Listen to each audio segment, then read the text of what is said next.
change my Wi-Fi. Am I good on Wi-Fi? Am I breaking up? No, you're fine. Okay, we're good, Coach. We got it now, man. Yeah. Hey, this is Troy Taylor with the Championship Football Coaches Clinic podcast, sponsored by Rack Coach. And I got Coach Osovet. Joe was the head coach at Nassau Community College. He was assistant at University of Tennessee, and now he's the head football coach at Heritage High School in Tennessee. Jim Tim up in Rochester, New York. So we're good to go, Coach. So, yeah. Coach, sorry for the technical difficulties. But, Coach, tell the clinic a little bit about yourself and where all you coached. Yeah. Went to Babylon High School, Babylon, Long Island, New York, obviously. Played ball there for till I graduated, obviously. Went to junior college, played under John Anselmo at Nassau Community College for 2 years. Left there and went and played for Barry Gallup at Northeastern University, which at the time was the Yankee Conference. Didn't know what I wanted to do in 94. Got a call from my old junior college head coach. Wanted to know if I wanted to come back in 94 and coach the running backs, and did that. Fell in love with the profession. Coached there for 11 years. Went and coached at LIU Post under Brian Collins as the wide receiver coach. Left LIU Post and went back to be the head coach at Nassau for another 3 years. Left there and took over another junior college program, ASA Brooklyn, New York. Left there. Jeremy Pruitt had called me up. Went and coached at Tennessee for 3 years. And then my wife kind of fell in love with East Tennessee and wound up here at Heritage. Through some connections I had here. So that's kind of been my coaching stops. Yes, sir. Jim Tim wants to know, did you know Greg Munch? Yeah, from Greg Munch. Went to East Stroudsburg. War grader, war daddy, offensive guard play. I think he played in the Arena Football League, if I'm not mistaken. Yes, still speak to him. Great dude. Yeah. I wish all of them were built like that from that mentality. Good football player. Great person. Jim went to East Stroudsburg, and he lives in Rochester, New York now. He's one of our most loyal followers. He even has came on a couple times, Coach. Yeah, I call him Coach Cyborg. He is a motivation, and he likes to bring the pressure, Coach. Oh, baby. He cover zero. Max pressure. Love it. So, Coach, when I coached at Virginia Union, we played at LIU, and I told the story when we were on mute for 15 minutes until Jim Tim figured it out, and all that's going to be edited out. But I took a Greyhound bus from Richmond, Virginia to Times Square, Penn Station, and then I took an Uber to Long Island. I think it was at least $200 for the Uber. No doubt. Yeah, Coach. I mean, Brandon Thorpe, I don't know if he went to ASA at one time.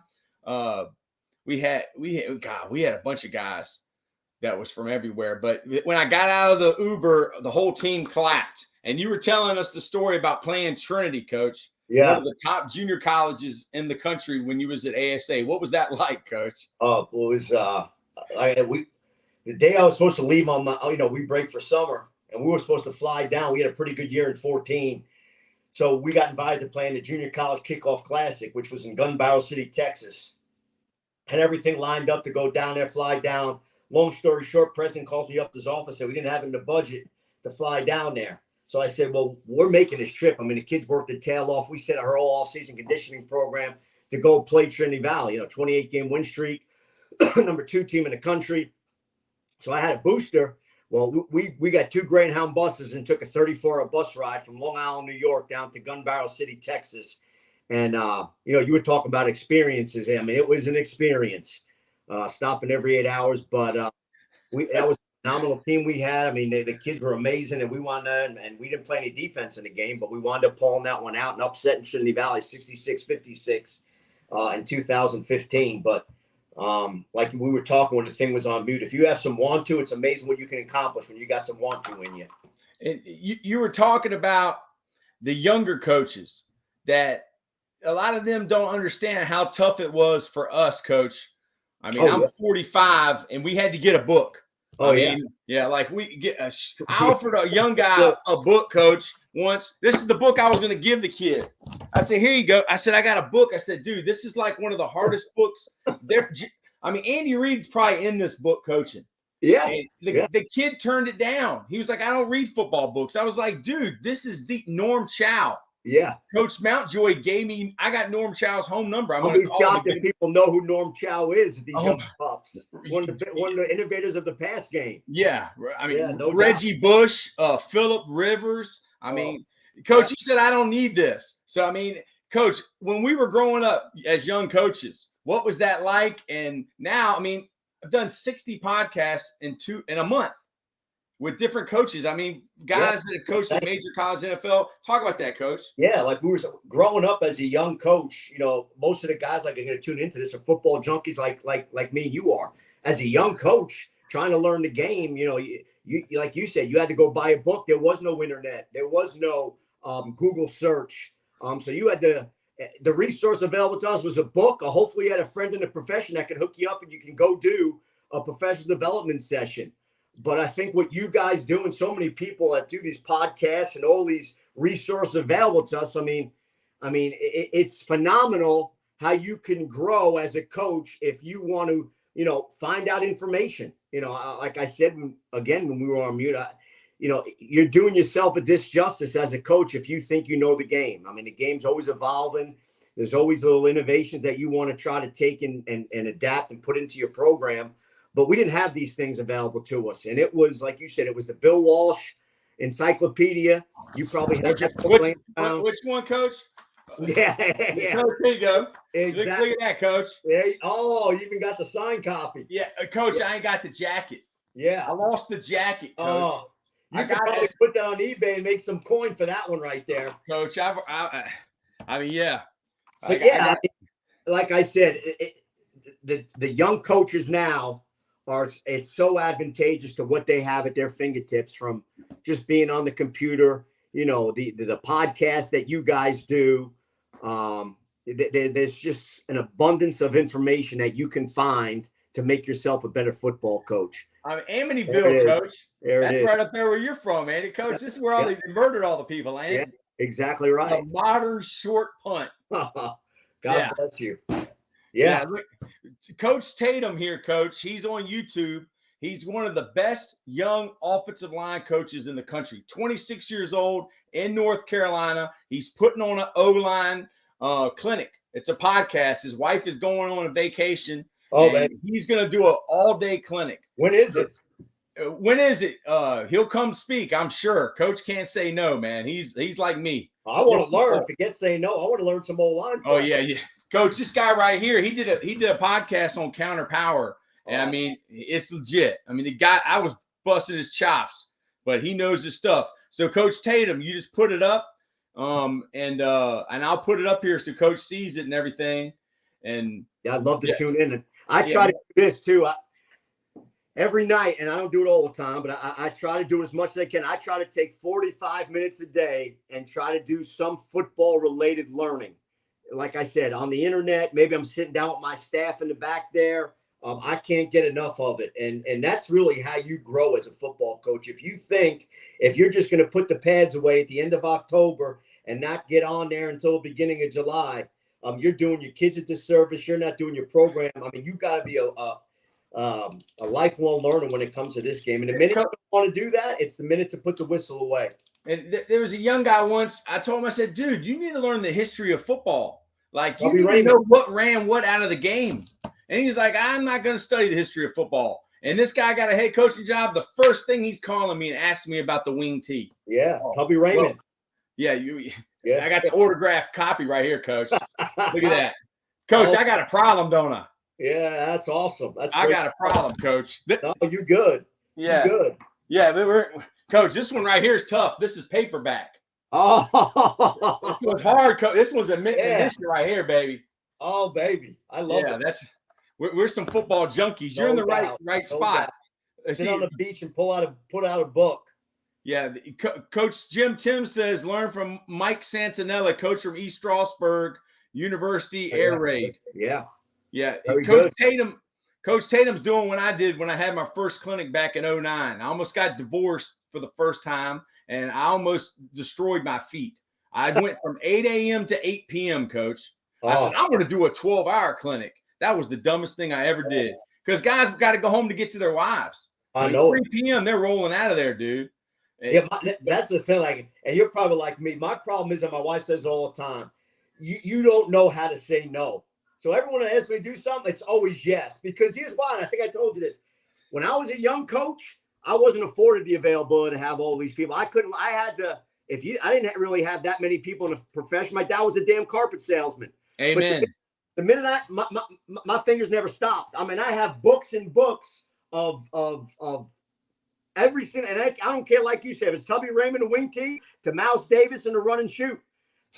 There's something you can incorporate, maybe a blocking scheme, a rat, something you can do that you can incorporate and put into what you're doing. So yeah, coach.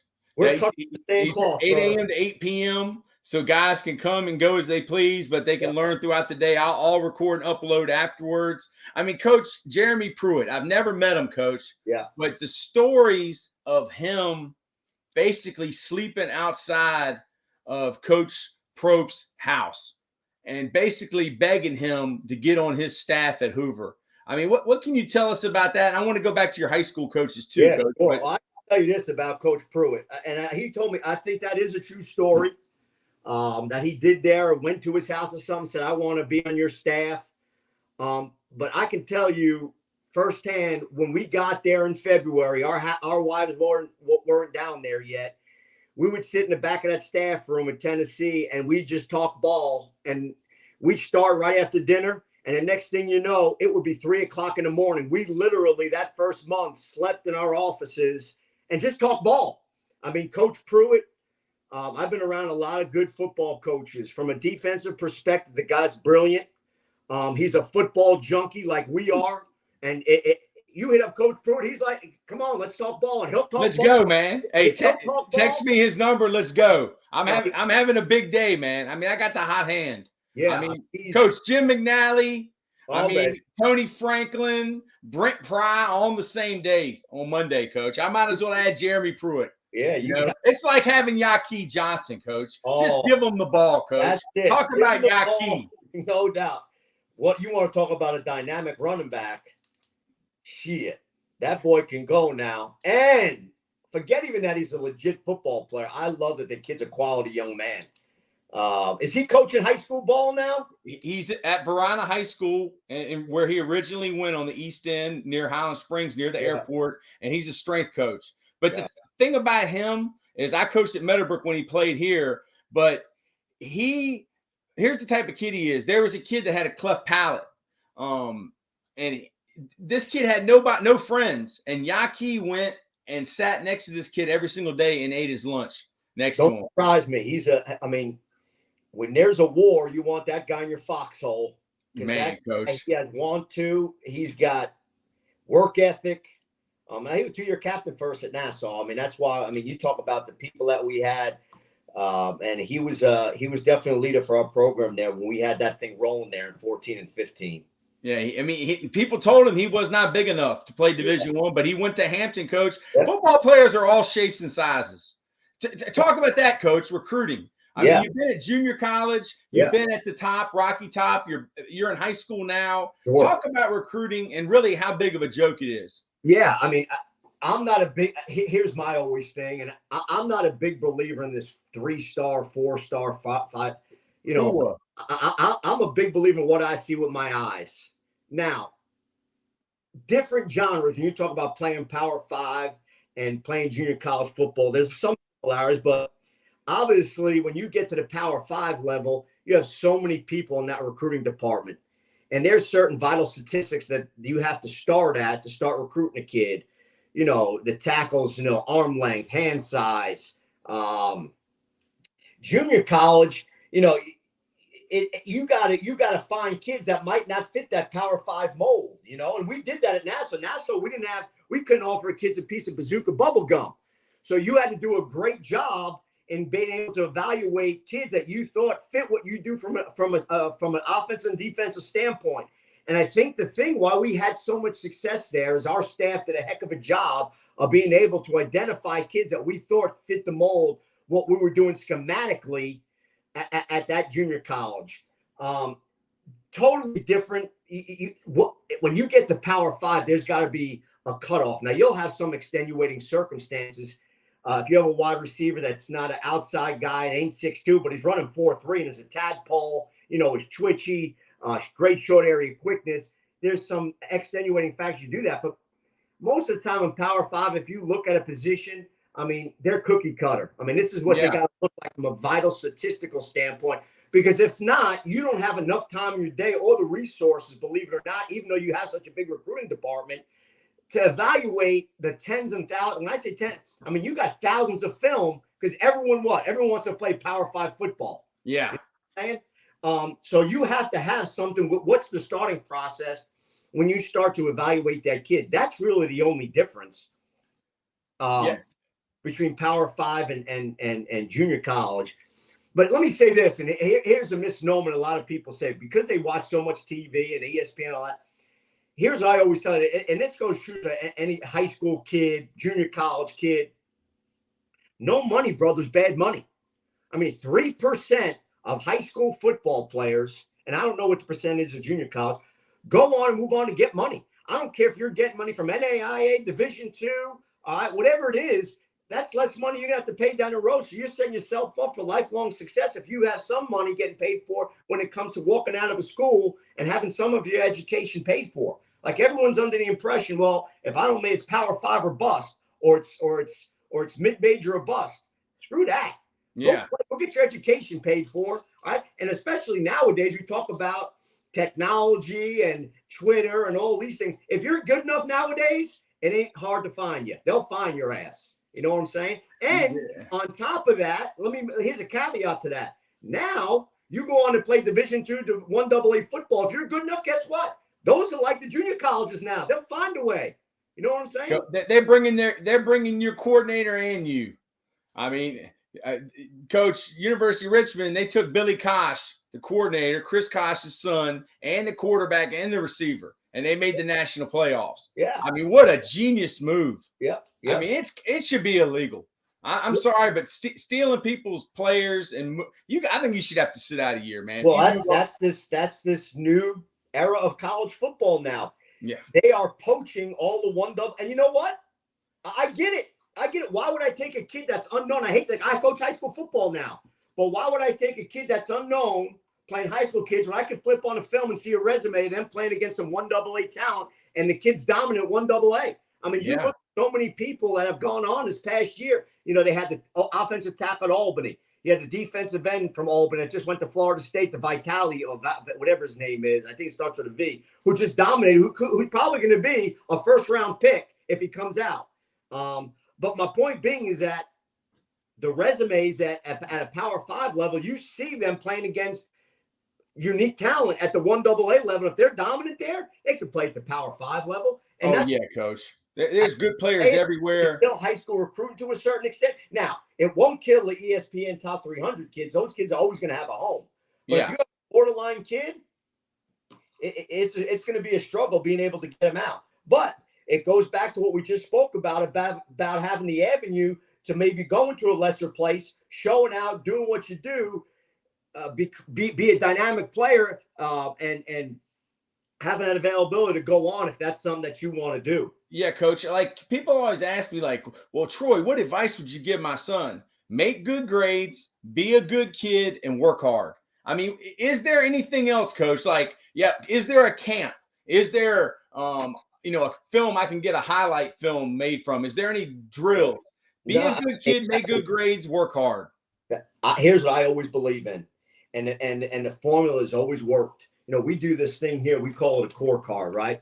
Yeah. But my thing is this, and I've done this 26 years now. I truly believe that there's direct correlation from kids that get it done academically to kids being successful on the football field. Because if I can't count on you to get good grades here, and this ain't football talk, this is 26 years of saying this is how it works. JUCO. Yeah. Yeah. I coach your ass out there when it's 4th and 1 with the game on the line. We need a first down. We need to stop. How am I going to trust you? How is 10 other guys going to be able to trust you? And it's something as a young coach, I was like, come on. Listen, I wasn't the best academic. I call a spade a spade. I played football. You played junior college football. Yeah, because I didn't trust the process early on. You know what I'm saying? But with that being said, I believe in it now because I see it. I see the kids that had all the potential in the world, but didn't get it done from an academic standpoint and was lazy as shit on the practice field. So the point being is this: there is direct correlation for how successful you are in the classroom to how successful you can be on that football field. I truly believe in it. Now, you talk to me in 93, 94, I'd say you're full of shit. But there is direct correlation into those two things joining up to get what it needs to get done. I mean, genetically, we can't do anything about how tall we are. Yaki couldn't do anything about how tall he was, but he had great grades. His teachers loved him. His teammates loved him. He was a great teammate. And everybody's worried about getting this offer, that offer. You coached at the biggest of the big, Rocky Top. I mean, focus on what's important now. Focus on the process. What can you control? You can't control who's going to come in to recruit you. You can control what you do from an academic standpoint, and you can control what you do between those lines Monday through Thursday when the lights come on Friday. Everything else, you can't control that. So like you said, use those rules. Be the best you can be a great teammate, work your tail off, get good grades, and let the chips fall where they may. More times than not, things will happen for you. Now, you're going to have a chance to play. It ain't going to be that way. Talk about your high school coaches. You talked about when we were on mute, Coach, but I can tell that you loved them and they loved you. Yeah. You know, I had my high school coach was Hans Whitaker, played at Syracuse, played for the Pittsburgh Steelers. Ninth grade, it kind of started, though, before Hans took over, a guy by the name of Tom DeNova. For people out Long Island know, he was a legend out there, won 4 or 5 Long Island championships. But I think growing up, those are the men that were kind of father figures to me. I wanted to be around them all the time, not because of the football standpoint, but because they were just great people. And they kind of helped me be the young man I am today. There's so many lessons I learned from those two coaches that I still carry on today. I mean, they were kind of the founding fathers or the people that laid the foundation for me why I love this game. You know, there's lessons you learn between those lines that you necessarily don't learn when your tail's in a seat. And they kind of set the precedence for me. Not only teaching me the fundamentals of how to play this game football, but more important, be how the person I am today, and all the struggles that go into the conflicts that go into and picking yourself back off the ground when things don't go right, so on and so forth. But they were the people that I kind of looked up to and always wanted to be around because they were such positive energy people, and like I said, were basically surrogate fathers to me. All right, Jim Tim wants to know, because he missed a trivia question about who the winningest coach of all time in the NFL was. He wants to know, in your opinion, who's the better coach, Walsh or Shula? Oh my God! I mean, Shula was around. I'm an offensive guy, so I'm going to say Bill Walsh. But it's probably. You're talking about this much. I mean, there are just so many things that Bill Walsh created offensively. Especially in the pass game, that still hold a lot of valuable today. I mean, he was kind of the one for me anyway. You know, just reading that book, and any coach I would suggest, even if you're a young guy, go out and get that book because it's taught me so much.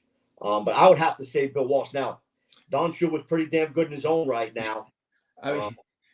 This air raid, came from BYU, and these guys got it from Bill Walsh. No doubt. I mean, it's the West Coast offense. Mm-hmm. Yeah. So Jim Tim got me.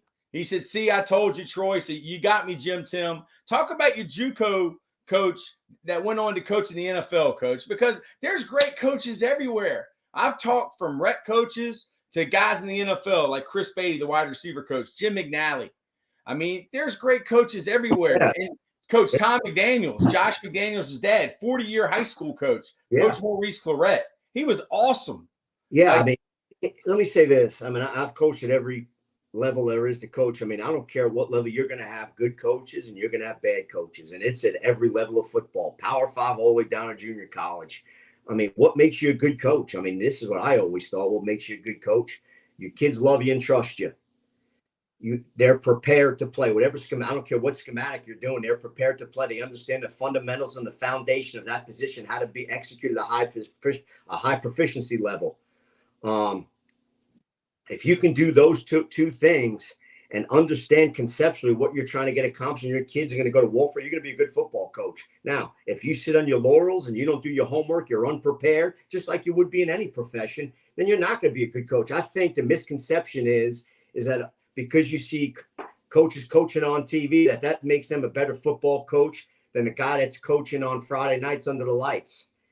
Nothing could be further from the truth. There's a stigma sometimes that just because people see you coaching on Saturday afternoons on ESPN, that you're a better football.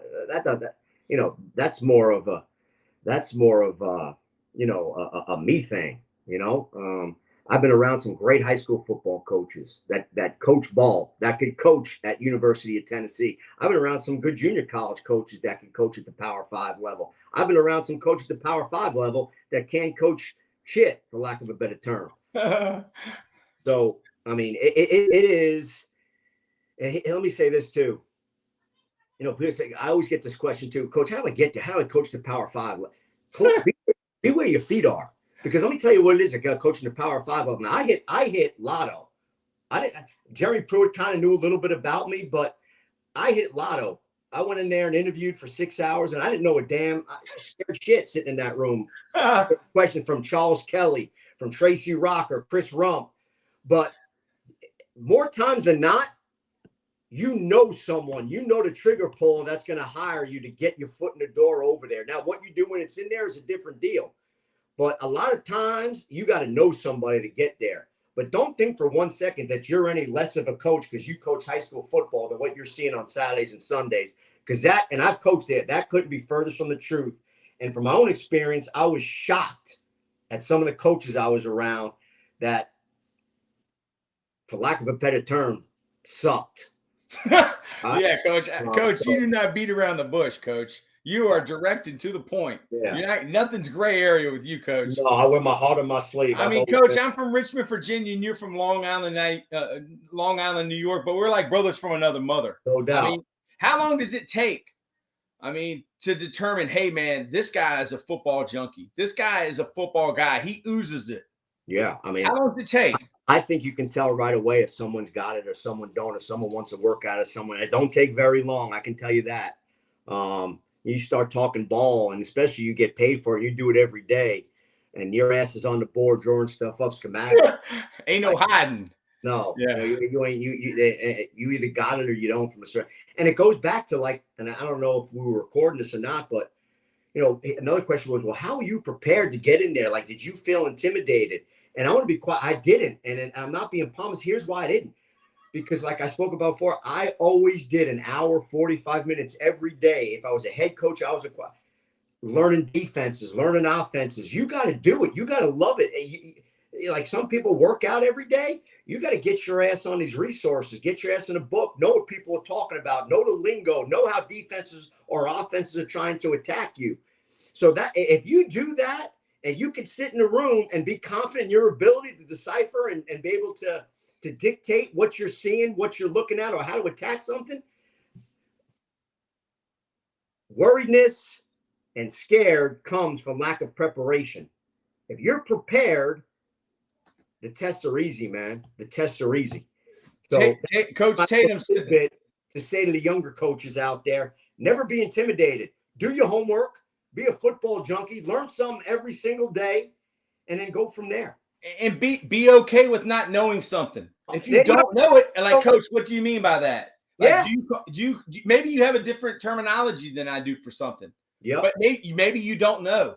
So there's nothing wrong with saying you don't know or give it to me again. Shit, because you can't fake it. University of Tennessee with Jim Chaney coaching tight ends for a year, and it was not. Hey, Jim, coaching the NFL, Jim, talk to me through this. Talk to me about catch reach technique.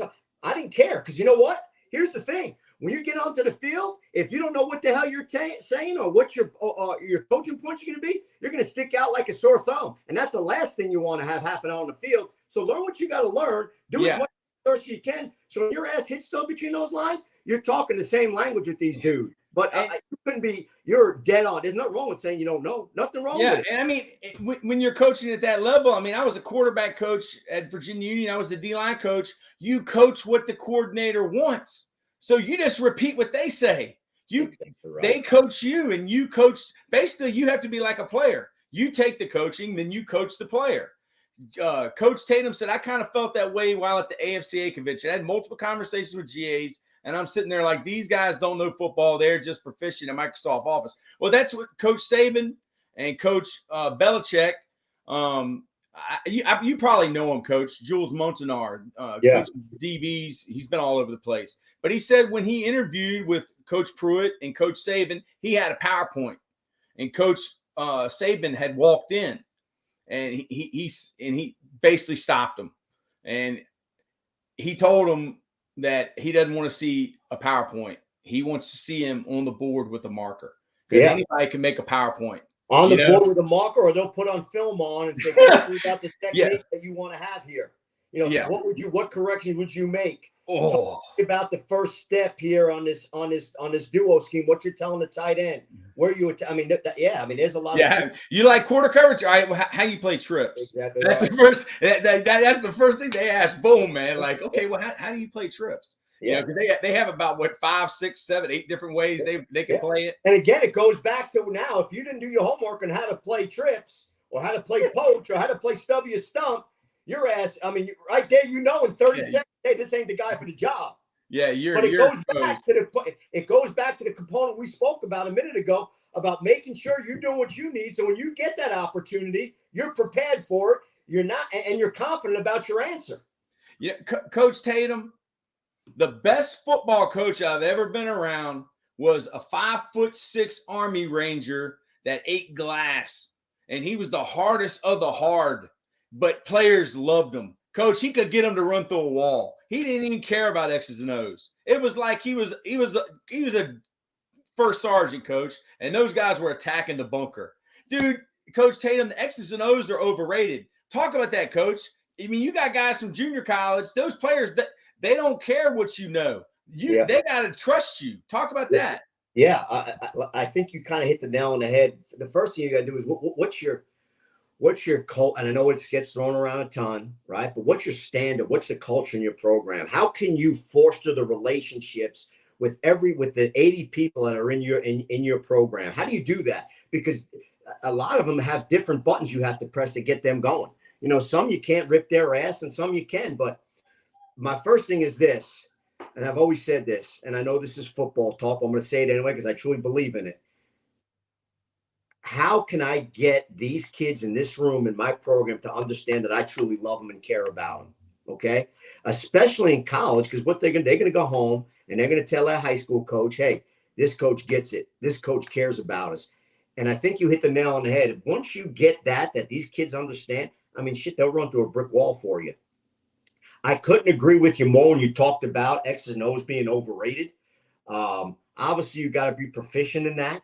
But I think you got to be able to understand what the personnel is in your program and how do you get them? How do you get that personnel to fit into those pieces to be successful on the football field? But create a culture, all right? Have some fun. Have some fun with your kids too. Let them see your softer side. It don't always have to be an ass chewing session. It don't always have to be about football. Let them see your softer side. Create a fun atmosphere the kids want to be around. And let the kids understand. Now, this is a big thing. I understand when it's time to flip the switch. Because if your kids understand when it's time to flip the switch, and you got it, then you got that thing rolling. And I think that's how you kind of got to go about setting the culture for your program. Because if you look at it, you look at the most successful football teams at any level, what's the first thing people are going to talk about when they interview them? The culture of the program, the standard of the program. If you have that capacity to do that and you can touch those kids in those ways, you're going to win more games than you lose. And it has nothing to do with X's and O's. Yeah, Coach. Coach, I got to get you back on. I got Coach Mountjoy. He's 85 years old. This guy used to go meet with Sid Gilman. He's got cassettes of Sid Gilman teaching him the passing game. And he's coming on, Coach. And I don't even have him on a Zoom. I have him on my phone. And we just record it like that. He's going to be talking about his quick game and his drop back game. He calls it 3-step and 5-step because he used to go into the center. But, sure. Coach, you got to come back on, okay? Yeah. You got to come back on. And what would you like to leave the clinic with that we didn't talk about that might have gotten muted? what would you say to the young guys out there, guys that want to move up, guys that want to be the head coach, guys that are new? Be a genuine assistant. Don't be looking for your next job. Coach where your feet are. Be a sponge. Do your homework. If you can do that, you're going to have some success. You'll have the ability to move up the ladder. Make connections. Go work a ton of camps. Network yourself. Get onto podcasts like you're doing. But those are the kind of tidbits that I always thought helped me move up the chain. Yeah, Coach. If you want to come on with Coach Mountjoy, Coach, and sit with me, you can do it, Coach. I'll send you the link. Just let me know. He's going to be right on here. Holler at. I'll come on anytime. I love talking ball. I'm looking forward to Coach doing that old line thing. Get me. You probably had it up to get me that. I want to get in there and I'd love to sit on that. I love this. This is good. I didn't even know this was here until you hit me up the other day. But yeah, Coach, I've done 60 of them, Coach, in a month. I mean, March 18th.